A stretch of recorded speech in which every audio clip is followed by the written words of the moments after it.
Hi hello welcome to my YouTube channel. ഇന്ന് ഞാൻ മഹാകുംഭമേളയെ പറ്റിയിട്ടാണ് കുറച്ച് കാര്യങ്ങൾ എൻ്റെ ചെറിയ അറിവിൻ്റെ പരിമിതിയിൽ നിന്നുകൊണ്ട് പറയാനായിട്ട് ആഗ്രഹിക്കുന്നത്. ഇപ്പം നമ്മുടെ രാജ്യത്ത് മഹാകുംഭമേള നടന്നുകൊണ്ടിരിക്കുകയാണ്. മഹാകുംഭമേളയെപ്പറ്റി പറയുകയാണെങ്കിൽ ഇത് ലോകത്തിലേക്കും വെച്ച് തന്നെ ഏറ്റവും വലിയ ആധ്യാത്മിക സാംസ്കാരികമായിട്ടുള്ള ഒരു ഒത്തുചേരലാണ്. മഹാകുംഭമേള എന്ന് പറയുന്നത് 144 വർഷം കൂടെ ഇരിക്കുമ്പോൾ മാത്രം നടക്കുന്ന ഒരു കാര്യമാണ്. അതുകൊണ്ട് തന്നെ ഇതിൻ്റെ പ്രാധാന്യവും വളരെ വലുതാണ്. ഇനി ഒരു 144 വർഷം കൂടെ കാത്തിരുന്നാൽ മാത്രമേ ഇനി നമുക്ക് അടുത്ത മഹാകുംഭമേള കാണാൻ പറ്റുകയുള്ളൂ. അത് കാണാനായിട്ട് ഇപ്പോൾ ജീവിച്ചിരിക്കുന്ന ആരും ഉണ്ടാവില്ല എന്നുള്ളത് ഒരു സത്യമായിട്ടുള്ളൊരു കാര്യമാണ്. ആ ഒരു യാഥാർത്ഥ്യം തിരിച്ചറിയുന്നത് കൊണ്ടായിരിക്കും വിശ്വാസികളായിട്ടുള്ള ഒരുപാട് ആളുകൾ, നമ്മുടെ രാജ്യത്തുള്ളവരും മറ്റ് രാജ്യങ്ങളിൽ നിന്നൊക്കെ വരുന്ന ഒരുപാട് ആളുകൾ മഹാകുംഭമേളയിൽ വന്നിട്ട് പങ്കെടുക്കുന്നതും ഇല്ലേ പവിത്രമായിട്ടുള്ള ഗംഗാ നദിയിൽ സ്നാനം ചെയ്യുന്നതും ഒക്കെ. മഹാകുംഭമേള അല്ലെ കുംഭമേള എന്ന് പറയുമ്പം ഇത് 4 തരത്തിലാണുള്ളത്. കുംഭമേള, മഹാകുംഭമേള, അർദ്ധകുംഭമേള, അതേപോലെ തന്നെ പൂർണ്ണ കുംഭമേള. കുംഭമേള എന്ന് പറഞ്ഞാൽ 4 വർഷത്തിലൊരിക്കൽ വരുന്നതാണ്. അർദ്ധ കുംഭമേള എന്ന് പറയുമ്പോൾ 6 വർഷത്തിലൊരിക്കൽ, പൂർണ്ണ കുംഭമേള എന്ന് പറയുന്നത് 12 വർഷത്തിലൊരിക്കൽ, അതേപോലെ തന്നെ മഹാകുംഭമേള എന്ന് പറയുന്നത് 144 വർഷം കൂടെ ഇരിക്കുമ്പോൾ മാത്രം നടക്കുന്ന ഒരു മഹാസംഭവമാണ്. അത് ഹിന്ദുക്കൾക്ക് ഇതിൻ്റെയൊക്കെ ഭയങ്കര പ്രാധാന്യം അവരുടെ ലൈഫിലുണ്ട്. അതുകൊണ്ട് തന്നെ അവരെല്ലാവരും ഈ ഒരു അവസരം പാഴാക്കാതെ ആ ഒരു കുംഭമേളയിൽ പോയിട്ട് സ്നാനം ചെയ്യാനും പവിത്രമായിട്ടുള്ള ഗംഗാ നദിയിൽ സ്നാനം ചെയ്ത് അവരുടെ ആ ഒരു പാപമെല്ലാം കഴുകിക്കളയാം, അല്ലെങ്കിൽ ശുദ്ധരാകാം എന്നുള്ള ഒരു വിശ്വാസത്തിൽ ആണ് ജീവിക്കുന്നത്. മഹാകുംഭമേള എന്ന് പറയുമ്പോൾ തന്നെ നമുക്കറിയാം അതിൻ്റെ പുറകിൽ എന്തെങ്കിലും ഒരു ഐതിഹ്യം കഥയൊക്കെ കാണുമല്ലോ. അപ്പോൾ അതിൻ്റെ പുറകിലുള്ള ഒരു കഥ അല്ലെങ്കിൽ ഒരു ഐതിഹ്യം എന്താണെന്ന് വെച്ചാൽ, സമുദ്രമന്ഥനം നടന്ന സമയത്ത് ഒരു അമൃതകലശം കിട്ടിയിട്ടുണ്ടായിരുന്നു. അമൃതകലശം എന്ന് പറയുമ്പം അമൃതം നിറഞ്ഞ ഒരു കുടം.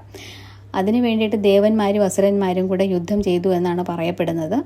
ദേവന്മാരും അസുരന്മാരും കൂടെ യുദ്ധം ചെയ്യാനുണ്ടായ ഒരു കാരണം എന്താണെന്ന് വെച്ചാൽ, ഈ അമൃതകലശത്തിലുള്ള അമൃതം കുടിച്ചു കഴിഞ്ഞാൽ അസുരന്മാർ ഒരിക്കലും മരണമില്ലാത്ത ആൾക്കാരായിട്ട് മാറും. അത് ലോകത്തിന് വിപത്താണ് എന്നുള്ളത് കൊണ്ട് തന്നെയാണ് ദേവന്മാരും അസുരന്മാരും കൂടെ യുദ്ധം നടത്തിയത് എന്നാണ് വിശ്വാസം. ആ സമയത്ത് കുറച്ച് സ്ഥലങ്ങളിൽ വീണു. ആ സ്ഥലങ്ങളെയാണ് പുണ്യസ്ഥലങ്ങളിലായിട്ട് ഹിന്ദു വിശ്വാസികൾ വിശ്വസിക്കുന്നത്. ആ സ്ഥലങ്ങൾ എന്ന് പറയുന്നതാണ് പ്രയാഗ്രാജ്, ഉജ്ജൈൻ, നാസിക്, ഹരിദ്വാർ എന്ന് പറയുന്ന സ്ഥലങ്ങൾ. അത് പുണ്യസ്ഥലങ്ങളായിട്ടാണ് ഹിന്ദു മതവിശ്വാസികൾ വിശ്വസിക്കുന്നത്. അതാണ് ഐതിഹ്യം. അവിടെയാണ് കുംഭമേള ഒക്കെ നടക്കുന്നത്. പക്ഷേ പ്രയാഗ്രാജ് എന്ന് പറയുന്ന സ്ഥലത്ത് ഗംഗാ നദിയിലാണ് മഹാകുംഭമേള നടത്തപ്പെടുന്നത്. അല്ലെങ്കിൽ അവിടെ 3 നദികളുടെ സംഗമമാണല്ലോ ഉള്ളത്. ഗംഗ, യമുന, സരസ്വതി എന്നുള്ള 3 നദികളുടെ സംഗമമുള്ള ഒരു സ്ഥലമാണ്. ഗംഗാ നദിയിലാണ് എല്ലാ സംഗമവും നടക്കുന്നത്. അതുകൊണ്ട് തന്നെ അവിടെയാണ് മഹാകുംഭമേള നടക്കുന്നതും അവിടെയാണ് ഒരുപാട് ആളുകൾ വന്നിട്ട് അവരവരുടെ ജീവിതം ധന്യമാക്കുന്ന രീതിയിൽ സ്നാനമൊക്കെ ചെയ്തിട്ട് തിരിച്ചു പോവുകയൊക്കെ ചെയ്യുന്നത്. അപ്പോൾ ഗംഗാ നദി പുണ്യനദിയായിട്ട് ആണ് ഹിന്ദു ധർമ്മത്തിൽ പറഞ്ഞിരിക്കുന്നത്. ഹിന്ദു ധർമ്മത്തിൽ പുണ്യനദിയായിട്ട് പറഞ്ഞെങ്കിൽ പോലും ഒരുപാട് ആളുകൾ ഗംഗാ നദി ഇത്രയും ആളുകൾ വന്ന് കുളിക്കുകയും ഒരുപാട് മാലിന്യങ്ങളൊക്കെ ഇടുന്നതും ഒരുപാട് ശവങ്ങളൊക്കെ വീഴുന്നതുമായിട്ടുള്ള ഗംഗാ നദിയെ ഇത്രയും ശുദ്ധമാണെന്ന് നമുക്ക് എങ്ങനെ പറയാൻ പറ്റും എന്നൊക്കെ ഉള്ള രീതിയിലുള്ളൊക്കെ ചോദ്യങ്ങളുമൊക്കെ ചോദിക്കുന്നത് കാണാം. പക്ഷേ അതിനെല്ലാം ഒരു ഉത്തരമായിട്ട് 1890 ഇവിടെ ബ്രിട്ടീഷുകാർ ഭരണം നടത്തിക്കൊണ്ടിരുന്ന സമയത്ത് കോളറ വന്ന സമയത്ത് ഒരുപാട് ശവശരീരങ്ങൾ ഈ ഗംഗയിലേക്ക് എടുത്തെറിയുകയും ഒക്കെ ചെയ്യുന്നുണ്ടായിരുന്നു. ആ സമയത്ത് ബ്രിട്ടീഷ് സയൻറ്റിസ്റ്റ് ആയിട്ടുള്ള ഒരു ആൾ ഇതിനെ പറ്റിയിട്ട് റിസർച്ച് നടത്തിയായിരുന്നു. ഗംഗയിലെ ജലം അപവിത്രമാകുന്നുണ്ടോ, അപവിത്രമാണോ, ശുദ്ധതയില്ലാത്തതാണോ എന്നൊക്കെ അറിയാൻ വേണ്ടിയിട്ട്. അപ്പം സയൻറ്റിഫിക്കലി പ്രൂവ് ആയതാണ് അതിൻ്റെ ശുദ്ധതയ്ക്കോ പവിത്രതയ്ക്കോ ഒന്നും ഒരു കളങ്കവും സംഭവിച്ചിട്ടില്ല, അല്ലെങ്കിൽ വളരെ ശുദ്ധമായിട്ടുള്ള ജലമാണ് ഗംഗാജലം എന്നൊക്കെ ഉള്ളത്, കുടിക്കാൻ പോലും പറ്റിയ വെള്ളമാണ് എന്നുള്ള രീതിയിലൊക്കെ സയൻറ്റിഫിക്കലി പ്രൂവ് ആയ കാര്യങ്ങളൊക്കെ തന്നെയാണ്. പിന്നെ ഇപ്പം നമ്മൾ ഒരു കുടത്തിനടുത്ത് ഗംഗാജലം കുറച്ച് കൊണ്ടുവന്ന് വെച്ചാലും ഒരുപാട് വർഷങ്ങൾ കഴിഞ്ഞാലും അതിനകത്തുനിന്നൊരു ദുർഗന്ധം വരുമോ, ഇല്ലെങ്കിൽ ഒരു പാട കെട്ടിക്കിടക്കുമോ, ഒരു കീടങ്ങളോ പ്രാണികളോ എന്തെങ്കിലും അതിനകത്ത് ഉണ്ടാകുമോ ഒന്നും ചെയ്യാറില്ല. സാധാരണ വേറെ ഏതെങ്കിലും ഒരു ജലമാണെങ്കിൽ ഇങ്ങനെ കെട്ടിക്കിടക്കുന്ന സമയത്ത് ഇതൊക്കെ ഉണ്ടാകാനായിട്ടുള്ള സാധ്യതയുണ്ട്. പക്ഷേ ഗംഗാജലം നമ്മൾ എടുത്തുകൊണ്ട് വന്ന് എത്ര വർഷങ്ങൾ കഴിഞ്ഞ് നോക്കിയാലും അതങ്ങനെ തന്നെ ഇരിക്കും എന്നുള്ളതാണ് അതിൻ്റെ പ്രത്യേകത. ഇത് സയൻറ്റിഫിക്കലി പ്രൂവ് ചെയ്ത ഒരു കാര്യമാണ്. അപ്പം ഗംഗാജലത്തിനോട് ഇത്രയധികം ദ്രോഹം ചെയ്തിട്ടും ഇത്രയധികം മാലിന്യവും അഴുക്കും ശവശരീരങ്ങളും ഒക്കെ അതിലേക്ക് വലിച്ചെറിഞ്ഞിട്ടും ഗംഗാനദിയുടെ പവിത്രതയ്ക്ക് ഒരു കുഴപ്പവും സംഭവിച്ചിട്ടില്ല എന്ന് തന്നെയാണ് നമ്മൾ മനസ്സിലാക്കുന്നത്.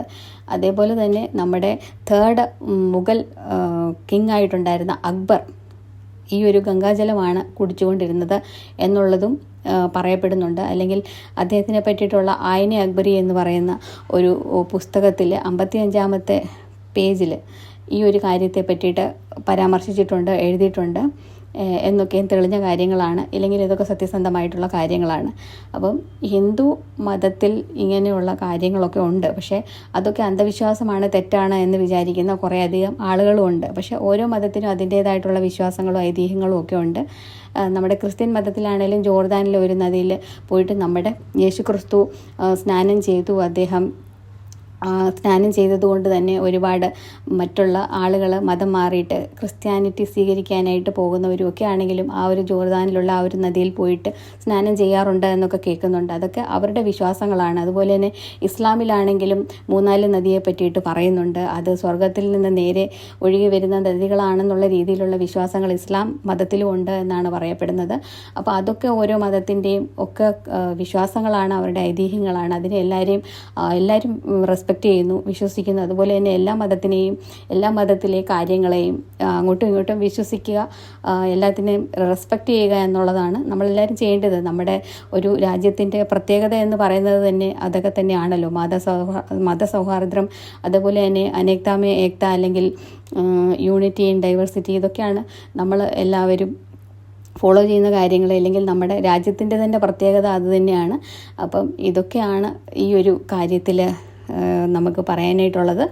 ഈ ഒരു മഹാകുംഭമേള എന്ന് പറയുന്നത് പവിത്രമായ ഒരു കാര്യമാണ്. ഇതിനിയും വരുന്ന സമയത്ത് നമ്മൾ ആരും ജീവനോടെ ഉണ്ടാവത്തില്ല. അതുകൊണ്ട് തന്നെ ഈ മഹാകുംഭമേളയുടെ ആ ഒരു പവിത്രത നമ്മളെല്ലാവരും തിരിച്ചറിയണം എന്ന് തന്നെയാണ് ഈ ഒരു അവസരത്തിൽ പറയാനുള്ളത്.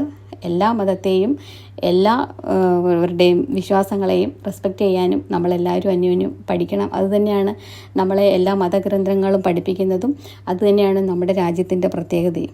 ഇത്രയും പറഞ്ഞുകൊണ്ട് ഞാൻ എൻ്റെ ഈ വീഡിയോ ഇവിടെ വൈൻഡപ്പ് ചെയ്യുകയാണ്. നെക്സ്റ്റ് ഒരു വീഡിയോ ആയിട്ട് വീണ്ടും കാണാം. Till then bye.